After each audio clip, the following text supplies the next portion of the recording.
सोचो एक लड़का और लड़की एक रिलेशनशिप में है। वो दोनों एक दूसरे के साथ में फिजिकल रिलेशन बनाते हैं।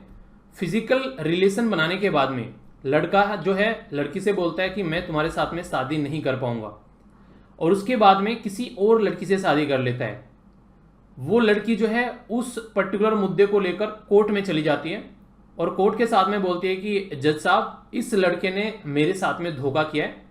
इसने मुझे बोला था कि मैं तुम्हारे साथ में शादी करूंगा और हम दोनों इस पर्टिकुलर मुद्दे पर प्रॉपर एक दूसरे के साथ में फिजिकल रिलेशन बना रहे थे, जैसे हस्बैंड और वाइफ। तो यहां पर मुझे न्याय दीजिए। तो इसी पर्टिकुलर मुद्दे को लेकर अब जज साहब ने क्या बोला है, काफी खतरनाक जजमेंट है। अगर बात की जाए तो कई सारी मूवीज हमारे देश में बन चुकी है लिविंग रिलेशनशिप के बारे में। क्या लिविंग रिलेशनशिप जो है वो एक तरीका अपराध है हमारे देश में, कोई गैर कानूनी है या फिर कोई अभिशाप है? कई सारे लोग इसको पाप की तरीके से भी देखते हैं। तो यहां पर इन सब मुद्दों के बारे में आप लोगों से बात करूंगा। अभी केरला हाईकोर्ट के द्वारा बड़ा ही खतरनाक जजमेंट दिया है जो आप लोगों की प्राइवेसी की धज्जियां उड़ा देगा अगर इस मुद्दे पर कोई कोर्ट में जाएगा। वो कैसे, वो आप लोग समझिए। पहले मैं आप लोग को जजमेंट के बारे में बात करता हूं कि केरला हाईकोर्ट क्या बोलता है इस पर्टिकुलर मुद्दे पर। Consensual sex in relationship not ending in marriage is not rape. Kerala high court statement का मतलब क्या है?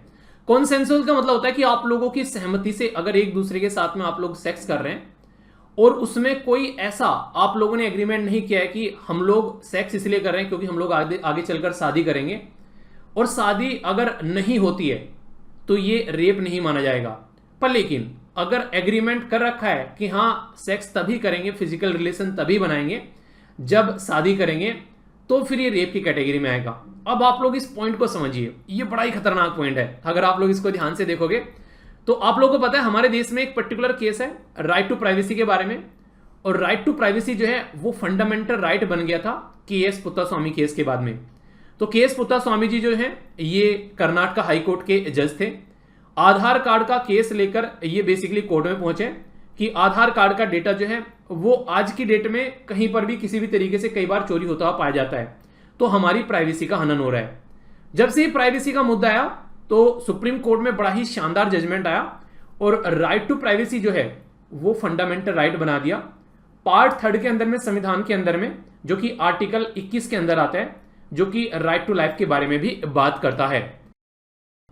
जो मैंने आप लोगों को अभी केस बताया कि लड़का और लड़की कई सालों तक एक दूसरे के साथ में फिजिकल रिलेशनशिप में जाते हैं, लड़का किसी और से शादी कर लेता है। ये केस पहुंचा केरला हाईकोर्ट में और जस्टिस बीके थॉमस के द्वारा यहां पर इसकी सुनवाई की गई।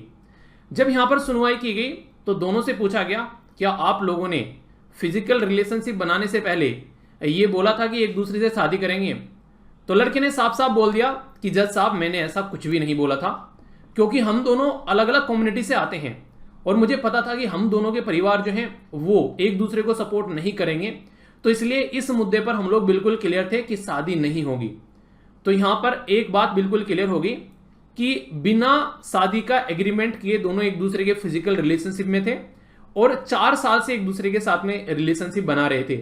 पर लेकिन जब लड़का किसी और लड़की से शादी करने जाता है तो लड़की जो होती है वो अपना आपा खो बैठती है और वो कोर्ट में चली जाती है, और कोर्ट का जजमेंट ये आता है कि अगर कोई एग्रीमेंट नहीं था कि हम लोग शादी करेंगे और आप लोग इनडायरेक्ट वे में बोला जाए तो एक तरीके से लिविंग रिलेशनशिप में रह रहे थे, तो इसका मतलब यह है कि दोनों एक दूसरे के साथ में अपनी अपनी इच्छाओं से आप लोग रह रहे थे। किसी ने आप लोगों को फोर्स नहीं किया था एक दूसरे के साथ में रहने के लिए। तो इसका मतलब यह हो गया कि अगर अब शादी नहीं हो रही है तो इसको आप लोग रेप नहीं मानोगे।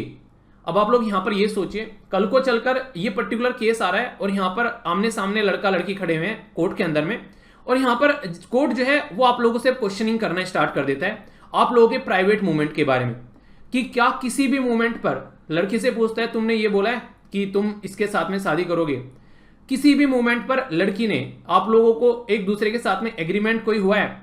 अगर लड़का थोड़ा सा भी इमोशनल होकर ये बोल देगा कि हाँ हम दोनों ने बातें की थी कि हम लोग शादी करेंगे, तो तुरंत लड़के के ऊपर ये केस बन जाएगा कि शादी का वादा करके वो जो है शादी से फरार हो रहा है। अब यहां पर उसके खिलाफ रेप का चार्ज यहां पर बन जाता है, और जैसे ही उस लड़के के खिलाफ रेप का चार्ज बन जाता है तुरंत वो लड़का जो है सेक्शन 376 यानी कि 376 इंडियन पिनल कोड भारतीय दंड संहिता के अंदर आ जाता है। अब ये रेप का केस बन चुका है, यानी कि अब वो लड़का जो है अब वो बच कर नहीं भाग पाएगा, क्योंकि उसके ऊपर अब रेप का चार्ज यहां पर लग चुका है कि उसने लड़की के साथ में रेप किया है। उसने लड़की को बोला था कि वो शादी करेगा और अब शादी नहीं कर रहा है, तो इसका मतलब हो गया ये रेप माना जाएगा।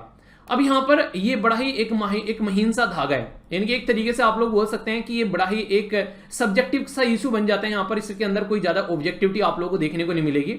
तो इस मुद्दे पर कई सारी दिक्कतें निकल कर आई।